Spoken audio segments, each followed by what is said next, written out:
Welcome back. This is A7 Podcast. Today, we have a local artist. Well, local now, but she's from Ohio. Yes, sir. She does amazing things from animation, music, and now she's a business owner. And we got some special things for you guys later on. But for now, introduce yourself. Tell us a little about you. Yeah, I moved to California about 6 years ago. Chasing Hollywood dreams like everybody else. I learned, unfortunately. I thought I was a one of one. I'm like, from Welcome to the club. yeah. It was very soon that I learned like everyone's an actress. Yeah, everyone's a musician. Everyone's a dreamer. Everybody does a little something. That's one thing about LA. Everybody does a little something. Yeah. But although it does sometimes make you feel small in a big pool sometimes, it also is motivating in a sense, because it's like sometimes even as dreamers, we all feel like things will work out, even if there's literally no feasible, financial, or visible way that we feel it'll work out. For some reason, in that dreamer heart, you're like, it's going to work out. But in the reality of it, especially moving to LA from a small town, it's like there's so many things that will deter that dream or pause that dream in a sense. But it is so motivating when you have a world of people who are also dreamers. Like, I live literally in Hollywood, so everyone is chasing something, and I just love that. It's just very motivating, because even when I'm down, it's like I'll meet the most random person in the Ralphs, and they're like, yeah, I just moved here from freaking Kentucky. Chicago. Yeah, you know what I'm saying, Pennsylvania 2 months ago, and it's hard, and I'm like, it is. I've been here 6 years. It's still hard. Like, it's never getting easy. Not in LA, It's just too much competition no matter what you're in, especially for creatives. Oh, yeah. Especially for creatives, no matter what you do. We provide a service, you're an artist, whatever it is. There's so much competition out there. You really got to have that dreamer mindset. Agreed, and it's funny you mentioned that, because you say, I'm from another state, from another town. I'm from another country. Ooh, where are you from? I didn't know that. I'm from Honduras. I'm from Central America. Oh, yeah. I honestly didn't know that. I was born over there, so I'm like, I'm over here, as a dreamer, just like you. Damn, respect, man. But that's what I'm saying. I feel like there's no dream too small. You get me? You if you have that dreamer mindset, you have to have that persistence. Exactly. And that's why I keep telling everybody, take that leap. Just take that leap. You get me? It's so worth it. It's so worth it. Believe in yourself. If nobody else believes in you, man, believe in you. Agreed. That's one thing I always tell myself, is like, a lot of times things do get way out of my control, but I also think of weigh the risk and reward in all things. What are you actually risking that is beneficial to your future versus what is beneficial to your now, and what is the reward of your future versus the reward of your now? So for me, that just really just always keeps me in the... For me, it's one of those things you can't measure. It's happiness. You get me? Yeah. Like, what makes you happy at the end of the day? Like, I like waking up late sometimes, and when you're doing that 9 to 5, you can't. Yeah, you gotta be up. You gotta be up. You gotta be up. Like, ASAP. If you want to work till 2, 3 in the morning, I can't. You get me? Because it's my choice. So, believe in yourself. I'm a strong believer in that. You get me? You can make things out of anything. Literally, out of anything. You don't need that much. I started with a broken laptop. I still remember that. Doing graphic design, MySpace pages back in the day. Oh, MySpace. Yeah. Oh, MySpace was the best app to me. I don't care what anybody says. That was the I made good money social with media. MySpace. That whole customization and the You graphic. made money off MySpace? Yeah, like back in the day, I used to design pages for artists. And I don't know if you remember, MySpace was like crazy. I remember MySpace top 5. You could throw a whole website on that shit. You get me? Best friends, yeah. So I definitely did that. Made some money off of that. Yeah, and that's what just throw me in the design realm, because I came from music. I was a audio engineer for my brother. Okay. He bought that's why I have the whole speaker setup, with the monitors and shit. That he all created, all the monitors. Yeah, and then the monitors, the speakers is what I'm talking about. The studio speakers. I grew up with that shit. I was 14. My brother was investing in the studio, and I used to be the producer. So then we did a whole album. It was not great, but we have some good music. It wasn't great, but I remember. You gotta learn. Exactly, you learn, right? And then we finished the album, and we needed album art. So he's like, bro, you got to learn how to be a graphic designer. So a broken laptop got me to be a graphic designer, creating album covers to making MySpace pages to what I do now. Damn. It's crazy where life takes you. You never know. Yeah. I'm a firm believer in doing what you can so you can do what you want. So saying that, though, what experiences in your life brought you down these? Like I told you, I have my little path, music, coming from another country, different dreams. But what about you? What brought you down this path? I would say being from Cleveland, Ohio, it's coming to California is probably every person's dream there. Honestly, even if it's for a weekend, for a week, for a month, I feel like we all just have That aspiration. yeah, this aspiration, this glamorized view of California, just the way it's painted in media. So for me, my whole life, I always knew I'd either be in Hollywood or I'd be in New York. And I wanted to go to school in New York, and when I didn't get accepted to school in New York, it was like, all right, baby, you got to do something else. So I wanted to go to AMDA, which is the All American Musical Dramatic Academy. And I got rejected because I didn't have enough experience. But I didn't have enough experience because the high school I went to didn't have a theater program that was serious. Like, I loved theater my whole life, so it was hard for me. But when I got rejected, I was like, you know what, forget it. I'm going to start writing my own scripts. Yeah. I don't know, that rejection hurts so bad. Like, it hurts so bad. So but that's best though. Like, if nobody believes in yourself, believe in you, like what we just said, right? Like someone says it, if you want to do it right, just do it yourself. Exactly. So I was like, you know what? Because, I mean, even now I was like, as an actress, because the heart of me is an actress, and it's so hard to find a role that is for me. I am a black lesbian from the inner city that's just chill as hell. A lot of people cannot accept or see that, so a lot of people aren't writing that character. Yeah. So I felt like it just took myself to write that character, and that's really what got me into film. I was like, no one can write you, Leslie, at the end of the day. You filled the gap. Yeah, you exactly. You found the gap, and you're trying to fill it. Exactly. So that's what kind of got me into film, yeah. Film, and I heard animation in there. Animation as well. So, yeah, animation. I was doing film for a while. And when COVID hit, we couldn't get on set anymore. So I was like, oh, wow, what am I to do? So then that's when I just kind of was like, animation seems to be the way. If I can teach myself how to do animation, then I don't need to be on set. And that's really what I did. So I took my closet, I made it into a recording studio. Honestly, I didn't feel confident of recording my audio in there, so I went to a neighboring friend, Jason. Love Jason.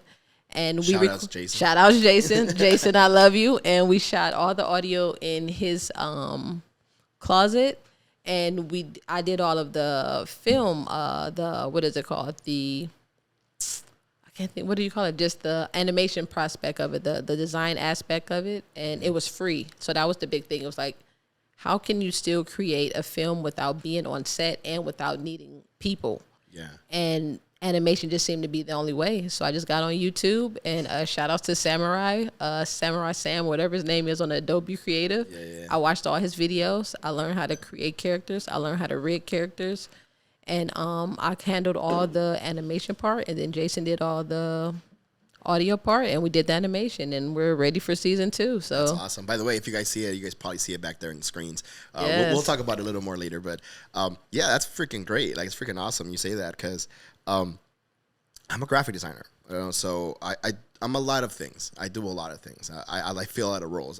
We talked before, we done work before. You see how I work. So it's hard to sell myself in certain aspects, but the whole thing of drawing scares the shit out of me. Like, you have no idea. I can't draw to save my life. But you get me behind a computer, though. I used to design watches back in the day from scratch. Oh, you told me that. Yeah. Like, blank piece of paper to design the whole watch, manufacture it, grab it, shoot it, catalog it, so on and so forth. So it's like, it's different to see myself create something and you create something new, in a sense, again. Because in a sense, I did the same thing, but with shapes. That's really what it was, right? A watch is just a bunch of circles, squares, and rectangles, if you really think about it. Numbers, which is like typography, right? Okay, yeah. But everything else is just squares, circles, and triangles. And so it's like very easy to make, but you're drawing. No. Don't give me that much credit. I am not drawing.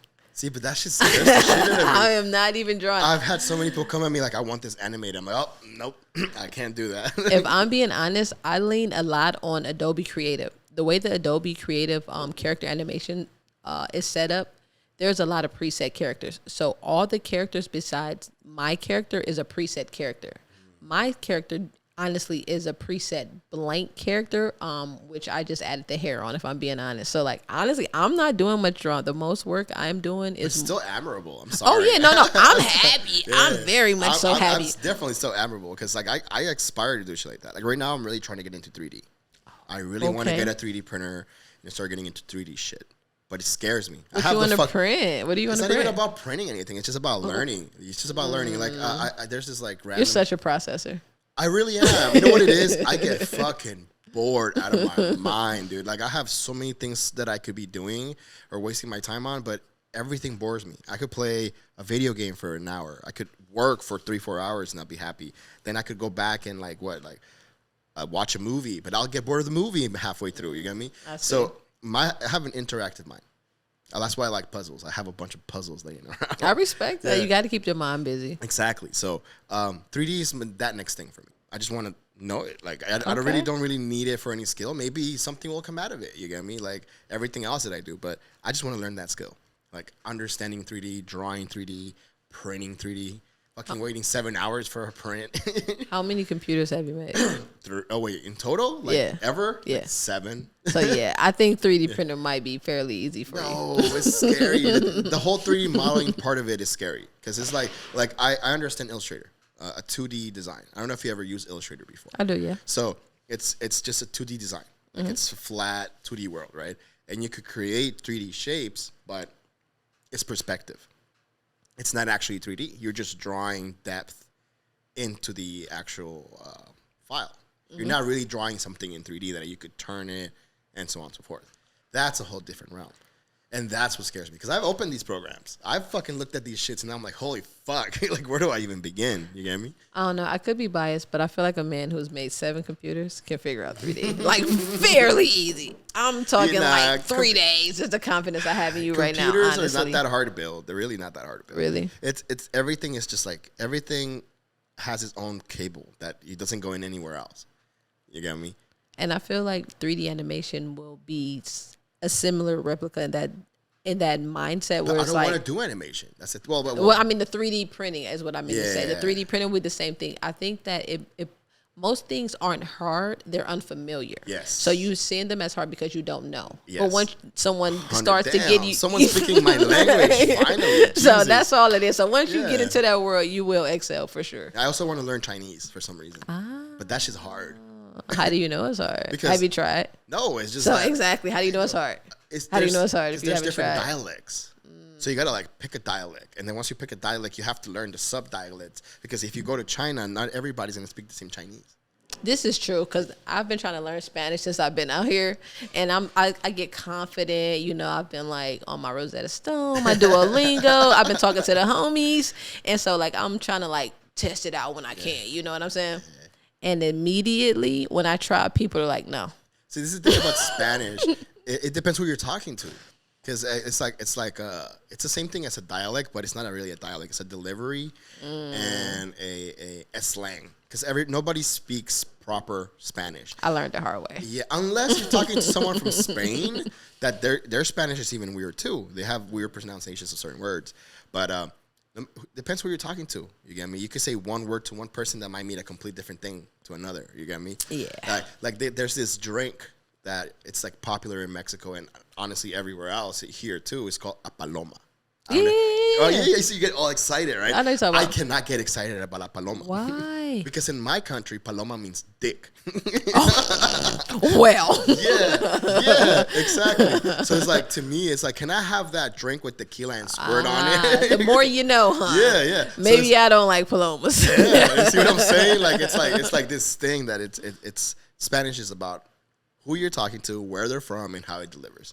Okay. And that's why it could be a little difficult. You could speak proper Spanish, but some people don't speak proper Spanish. A lot of people don't, is what I've learned. They don't. They really don't. Like, writing Spanish is extremely hard. I got a fucking D in Spanish, and I speak Spanish, but the whole pronunciation and commas and all that shit is very particular.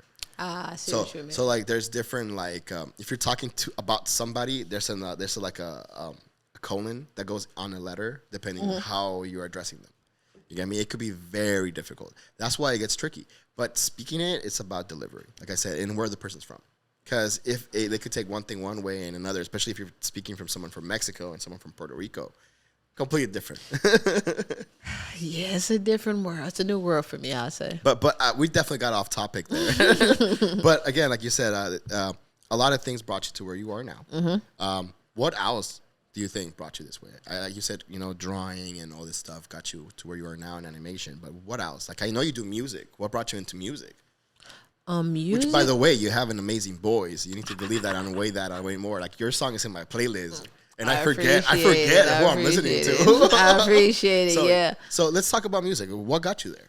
Music, honestly, has always been my thing. Far as I can remember, I've always written music. I just never took it seriously, or I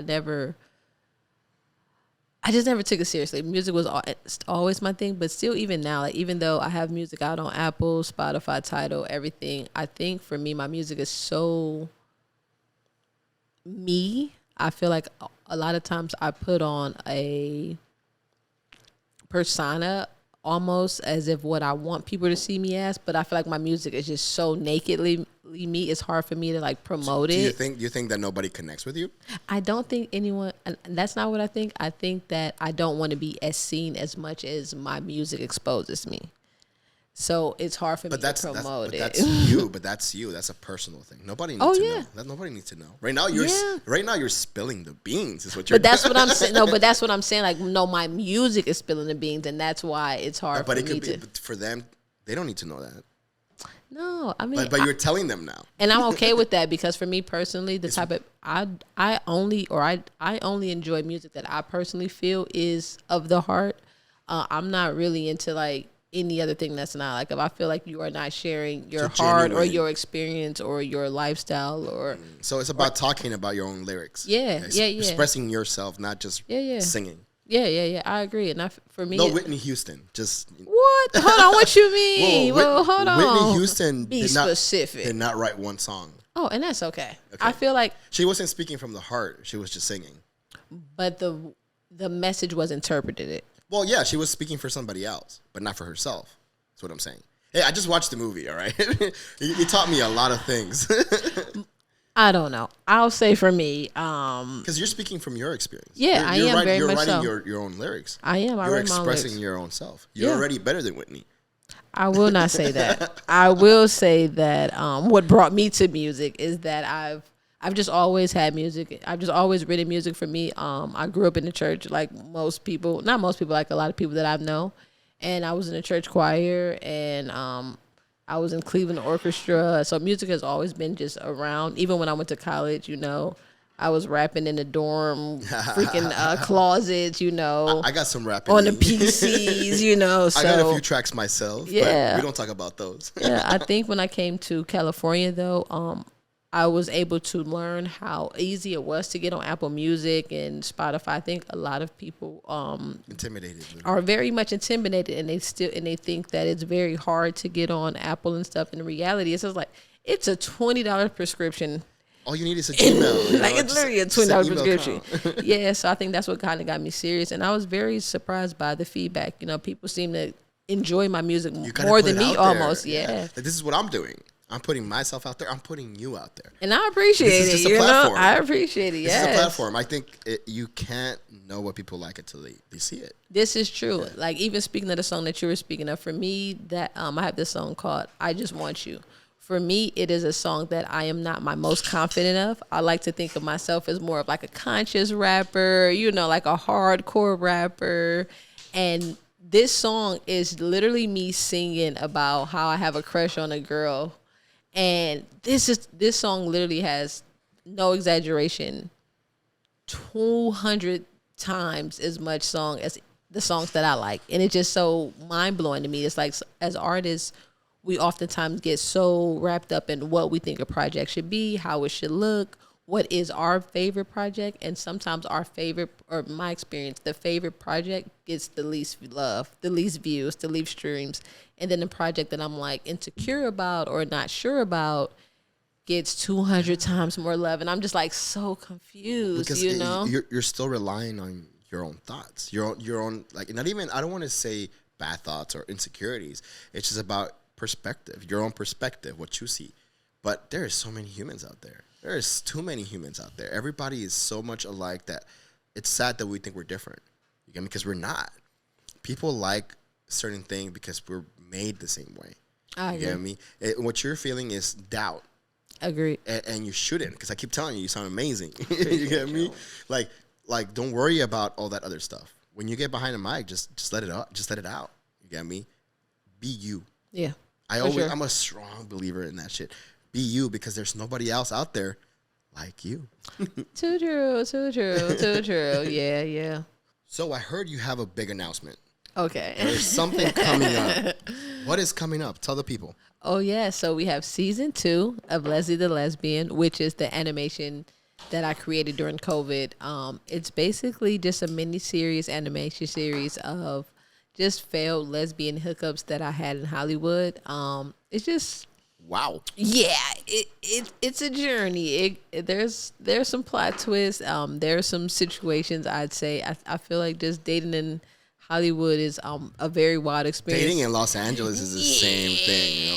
But honestly, that's wonderful news. Season 2. Season 2. That deserves Season a joint 2. right there. It does. That deserves a joint right there. Because I'm not gonna lie, animation is kicking my ass. Like it's a very there's a lot of time into that. Just like editing or video editing, but animation. What do you think these like animated movies take like 2-3 years? You know, Avatar took like 4. 10. No, it took 10. You're right. They announced it right after. The thing about what I love about the animation story and Steve Jobs as well, the creators of those 2 products, they had such a large vision. They had to sit and wait for technology to catch up. For what? For both the Avatar had already had that idea, but they had to wait for technology. Yeah, the CGI. they created like the whole like face capture, where they have those helmets where there's a camera facing you. Exactly. And then they're tracking your emotions so they could portray that into the avatar. I remember they created that. But what do you call it? Disney been doing that for years. Oh yeah. Disney. What was it called? They created a whole new engine for Moana. Oh, I didn't know that part. Yeah, for Moana. Moana, it's a lot of water. Okay. And the physics of water is hard to simulate. Okay. Because water, if you think about how water works, is individual particles, and they behave different. True. Yeah, and then when there's waves, there's foam. Okay. Because it's not just water. There's salt in there. True. There's also sand. Okay. So there's a lot of physics going on in a wave. And they literally had to create a whole new entire engine for that movie. So because of that, all these other movies are coming out with like amazing fake water that looks like amazing. Like the new Black Panther is a good example. I watched that. That was crazy. Did you see those explosions? Those that was water crazy. explosions? I did. So that was crazy. That's exactly what I'm talking about. Those like particle physics. So now the CGI is not just making an explosion. It's literally tracking each individual particle to make it feel more realistic. Okay. So each particle has different reflections, so on and so forth. So, yeah. Yeah, it's so many levels to animation, so many levels. I feel like I'm in the beginner world of it, but I'm very appreciative to be in this space.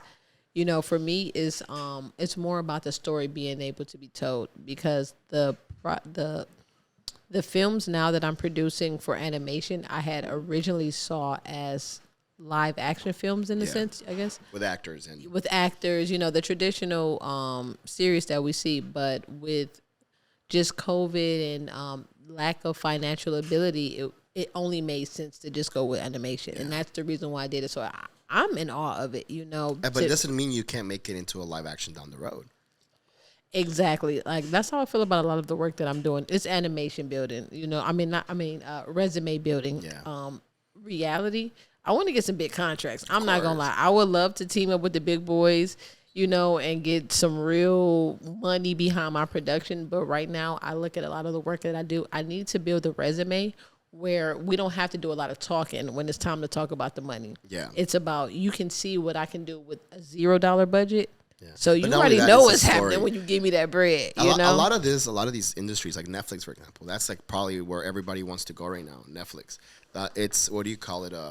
They're buying everything. They're literally they're buying everything. So with Netflix, you really don't need that high a budget or that high to impress them. No, and that's what I'm saying. You just have to be able, in my opinion, you have to be able to, exactly, you have to be able to execute. You have to be able to show them that you are something to invest in. And that's what I'm just, going at right now. I want to have less conversation, more money. Yeah, you want the word to speak for itself. Yeah, exactly. Yeah. So it's like I don't have to be in the interview saying, "Oh, I can be this. I can bring this to your company." Yeah. Fuck that. You see what I'm doing with $0. Yeah, give me some money. Yeah, exactly. So I'm gonna turn up with that contract. That's what we doing with $0. Did you see Ambulance? That movie Ambulance, Michael Bay. I did not. What was it? Do you know who Michael Bay is? Honestly, no. Maybe if I saw a picture. Michael Bay is a director. He did all the Transformer movies. Okay. Yeah, he did all those Transformer movies, and he just did this new movie called Ambulance, which is pretty much like a car chase scene of an ambulance the whole movie. Okay. But that guy literally just met a guy with a drone, like, hey, what's up? I like drones, and literally I think it was like his smallest budget ever. I think it was like 200. Was it 200? Oh, man, I think it was like $750,000. Not even the mil for the movie. It was his lowest budget. No, I lied. 25 mil. 25 mil. That's his smallest budget. Transformer movies are like hundreds of millions. They're like 300 million because it's so much CGI. Okay. So this guy literally got this budget just to build the movie around drone footage. Like half of the movie is just drone shots. Okay, it's just him like, I'm gonna play with some drones. Like that's where his status is now. It's Michael Bay, right? He's gonna make a good action film. He did the Transformers, explosion here, explosion there. Give him the money. There was a lot of explosion in this movie too, but now there's drones passing through the explosions. Sometimes you gotta just show yourself. Point is that we're in a part of the industry that anything's possible. Like, of course, Michael Bay is Michael Bay, right? He has some kind of reputation, right? But that guy got to build a movie around drone footage. You get me? Hey. And it was terrible. Was it? Like, the movie was not bad, but there was so many bad cuts. Like, there was this one cut where you see like the dog trainer and the cameraman. They're literally in a car with a driver and supposed to be only a dog. But they cut to another scene where they see the cameraman and the dog handler in the car. I'm like, come on. This is Michael Bay. You can't let this happen. Though, what I feel like with creativity, it's all about the story. And, even with like TikTok, what I'm saying? It's all about the story. I feel like we sometimes, when it comes to a good story, we will sometimes accept not the best production. No, I can't accept this from Michael Bay. Okay. I can't. I just can't. The movie wasn't great. The plot wasn't great. Okay. I can't speak because I haven't seen it. You haven't seen it. It's literally just a car chase the whole time. Okay. But the thing is that it's so oblivious. There's this other drone shot that they come in, and the drone pans around the guy, so it goes to the right, and then it ends up in front of him. So when he's shooting in front of him, you can see the whole crew. The whole crew. We all make beginner mistakes. That's not a beginner. It's Michael Bay. Well, I can't speak because I'm honestly not that familiar. That's just lazy editing. That's what it was. It was lazy editing. They could have definitely done better. Like, it's Michael Bay, 25 mil. I cannot speak on it. I'm not familiar. That's $25 million. You could edit that out. Even if it's like blurring it out or CG and whatever. But come on, two really big mistakes like that. That's pretty bad for a $25 million company. Come on. I mean, movie. I haven't seen it. I cannot say. I'll make you watch it after this. Okay, I'm down to see it. All I know is 25 mil. It's not that much, but it's not that little. No, yeah. I mean, today, if I had 25 million, it's a very large amount. To make a movie? Maybe not in 10 years. Yeah, hell yeah. It's a 25 mil to make a movie. If I had 20K to make a movie right now, for me, that's a big budget. That's not a big budget. It's very low budget. The cameras alone go right there. No, this is very true, but you got to realize most creators are very much shooting. Like, think about it. Issa Rae, she came from YouTube shooting from handheld with her best friend who knew absolutely nothing. Yeah. But Issa had that belief in that story, and that's what I mean. It's all about the story. We have story time every day on TikTok. All day. People are getting paid off doing story times. And I think it's all about the story. Sometimes we will accept a shitty production. Since I can't speak on this subject because I do not know it. But I will say that oftentimes we will accept a lesser production for a great story. Lower quality, yeah. Yeah, you know what I'm saying? Like, she literally came from her best friend being in the passenger side of the car because she said, I have a great story that needs to be told. Please hold this camera. Yeah. I agree. You know what I I'm agree. Like, you saying? can shoot from anything, right? Yeah, it's all about the story. But with a $20K budget, you got to start playing with cinema stuff. You got to, right? At least start playing with it, right? Rent it out. It's not that bad. Hey, you got to do what you can, Did you know that, all these bigger companies don't own their own cameras? Oh, yeah, we are renting. Everybody Or renting. you renting or you getting sponsored. That's for sure. Well, not even sponsorships, because they're not making any money off of it, because they're not public. It's not public. Oh, they shot this movie with a red. It's really not like that. It's about renting it. Most of it is, even the lenses. The lenses are too expensive to buy. You're talking about $100,000 in lenses. Trust me, I'm still shooting with a Canon Rebel T6i. So trust me, it's all about story, bro. Yeah, last year we actually got the chance to do a production with Red. How was that? It was fun. Like, it was annoying. I'm not gonna lie. It's like when you come from, like, I guess the way we shoot now, like running gun it, or even if it's a little bit more production but still plotted out, you're still using a Sony, or if you have a bigger budget, you're gonna go to Blackmagic, and you can start looking at cinema stuff, right? Even then, what do you call it? It's fast. The lens is automatic focus. They're variable lenses, so you could zoom in, zoom out. There's a lot of lighting that you can rent, and so on and so forth. But when you're doing cinema, you got to switch the lens every single time. So you got to plan everything. This is true, yeah. You want to get your wide shots, all of them out the way, and then come into your closer shots, and then to your tight shots, and then to your B-roll. So it's about planning when you shoot like that. It really comes down to, hey, this is the way we're going to execute, right? So yeah, it's a whole different, and then it requires more time. Yeah, it's levels. Yeah. It's levels, yeah. So we got to do that last year. It was a 5-day shoot. It started in LA and then ended in Vegas. Oh, that's nice. Yeah, it was not. No, why not? It was very stressful. It was a lot of things going on. When you're working with artists, especially in Vegas, things happen. Things don't go according to plan. There's a lot of time wasted. So, did you enjoy the product though? It's not done. Okay. Yeah, it's not done. It's a 45-minute musical album. Oh, nice. So it's literally just a bunch of music videos with stories in between. Oh, yeah. Yeah, and it's going to get pitched to Netflix. So oh, yeah. That'll be rewarding. I mean, it's going to get pitched there. If it gets added, it won't be that video. It'll be hired for a documentary. Who's editing it? My buddy Jose, No Face Films. You guys seen him around. Hey, there we go. He's one of my co-hosts. So what do you call it? Yeah, he's the one editing. We're trying to get that wrapped up. There we go. Yeah. But the audio is like a big thing with that, obviously, because it's music videos. So yeah, there's a lot of stuff that goes to that, and a lot of storage. That's one thing. 14 terabytes of data. 14 terabytes. Yes, this is a 6K camera. Jeez. Yeah, so it's a lot of storage. Then you still got to do the project, the drone footage, the audio. So yeah, it's a big heavy project. It's fun though. Like shooting with Reds, it's fun, but definitely a different realm. Yeah. I think that's the next goal for me, getting a Red.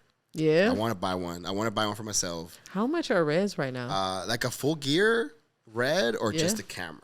Both. The camera's 10 G's. Jeez. Full kitted out with everything you need. 10 G's, that's literally like a year's of rent. Nah. Damn, maybe 5,000 short though. No, like 15, 20 is rent for a year. Maybe that's what I'm saying, like 5,000 short. Like that's good rent. We're in LA. There's no good rent left. Yeah, this is unfortunately true. Yeah. So like, yeah, that's what I'm saying. So yeah, it's a lot of money, but you could rent it out. You could what do you call it? Get hired for those kind of projects, which you charge a lot more. Yeah, so true. So there's ways that it balances out. But yeah, full kitted out, which is with everything you need, is about 20K. 20. Did you know that the camera doesn't come with a screen? What do you mean? Like, you have to buy the attachment? There's just a sensor. Whatever it comes with, the camera itself is just a sensor. That's it. Nothing else. So everything else is you got to buy the adapter for the cabled audio. You got to buy the adapter for the HDMI. You got to buy the screen. This is the worst part, the storage. Ooh. You could only buy Red storage. And a 500 gig, it's like $2,000. Oh, that's a commitment. So you got to, like, you know how hard that is? Because you at least have to have two, minimum.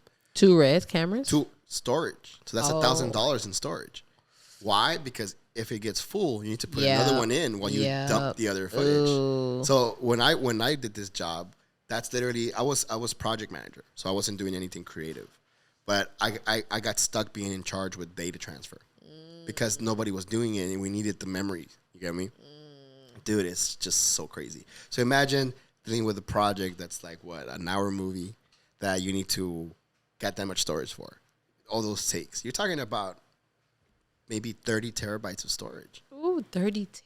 Yeah. And that's I just bought a 1 terabyte backup drive. 30 terabytes is crazy. That computer right there has 34 terabytes. Just that one right there.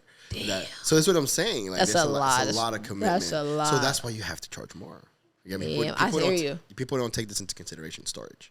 You get me? But yeah, I mean, cinema grows, and there's so many avenues you could take this. Agreed. Like you said, animation. But now, I know there's something bigger coming. Oh, yeah. Tell us about Less Films Co. Oh, man. Less Films Co. has been growing. We have been growing. We started out in Cleveland. We were doing, just pilots and just skits and stop motion animation. Moved out to Hollywood 2017 and just tried to expand as much as I can, as fast as I can, which is always the best thing. But I think that it is the reason that I'm here. So I'm just kind of relentless with it, and I'm down for it. Right now we do full media production, film, music, animation, videography, photography, just all media entertainment, really, to say the least. Creative house. No, literally a creative house. Creative house. It's a one-man band. I always say we, but the reality is it's just Leslie. It's me. Leslie in a MacBook. You know what I'm saying? A little sativa. Yeah, I get it. A little espresso and just going crazy, It's not always as fun as it appears on social media. Yeah.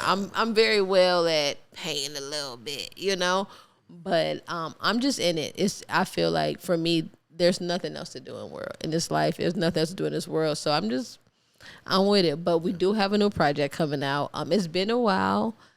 We do have a television series we are looking to pitch. Wow. And yeah, we have a couple people we're working with, to say the least. And right now we're casting for it. So we're looking for a full team. We're looking for. Wait. Is this a casting call? This is a casting call. All right. Do me a favor. Look at that camera right there and do that casting call. Tell the people what you need. So right now we are casting for a full team.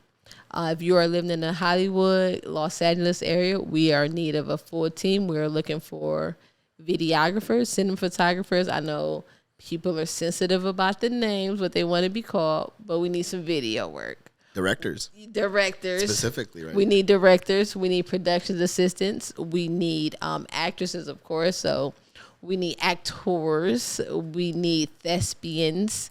We need sound engineers. We need sound engineers. As you know, sound will make and break a film. Yes, definitely. The scoring. Exactly. We need scorers. We need writers. We need just a full team. We need the whole shebang. So we need support, We need the whole Los Angeles, the whole Cleveland, and all between to just really help us push through this right now. So if you are interested, hit us up. I will leave the information at this video, and we just need the full production team. So right now, this is a legit casting call. Videographers, cinematographers, actors, actresses, thespians, sound engineers, production assistants, background actors. If you are looking to get into film, we are in need of help. So contact us now. So that's what I say. That's what it is. Yeah, that's what it is for sure. We'll put that information on the screen. We'll put it on the bio. Yes. You guys, check it out. It was wonderful having you today. It was wonderful being here. Yeah. Speaking of that, I can't override. This is probably the best cinematographer. Honestly, though. No, honestly, though. All we do is just have fun. No. My homegirl, Susie, one day, she said, come over. The homie, Alex, he's down to do a photo shoot, right? Came through. we did the photo shoot. Now I'm thinking, I'm not knowing what to expect. Honestly, I know he was a good photographer because to be real, stalked your page a little bit because she always tagged you as her photographer in the videos and honestly, like, we made good content for sure. Exactly. Like, you know, I know, she know, we know. Everybody who's seen it know the photos are amazing. And you know, honestly, I was hyped to come take a photo with you. The photos that I took with this man is my photos right now on my Apple Music. Nice. I have changed that to my Apple. This. Oh, but yeah. It's my Apple Music profile photos. It is also my production page photos because, like, it was the best photos. Yeah, honestly, they look good. They look good. But look at this. Look what we're doing now. We're doing bigger things. Evolution. Everything is about always evolution. Moving forward, never moving back. We reflect, but we move. Exactly. So, I'm so happy to be here, man. Awesome conversation. You know, we'll put this out soon. I don't even know what episode this is, but this will be the next episode, right? Yeah. So introduce yourself one more time. Tell the people who you One are. more time. Tell them how to find you. Tell them where to find you. Okay. You can find me at Les Films Co. You can Google us, LESSO. That's not the way you Google us. Let's try that one more time. We gonna give it back. So you can Google us, LESFILMS.co, Les Films Co. And there you can find our merchandise, our films, music. Y'all gotta check out that hoodie though. That shit's warm as fuck, yo. Oh yes, these are the best hoodies. I don't care what anybody say. You can find them at lesfilms.co. Via Google. Hit me up. Via Instagram. I take commission. Okay. You know, we might have to work out something for you. Like, check them out. You know, check her page out. Check her IG. We'll put all that in screen. It was a pleasure to have you. We'll be doing another part 2 again after that season 2 comes out. We'll talk about those shows too, right? Oh yeah. So we'll come back and we'll do this one more time. But for now, this is A7 Podcast, AM Studios. You'll catch us up in the next one.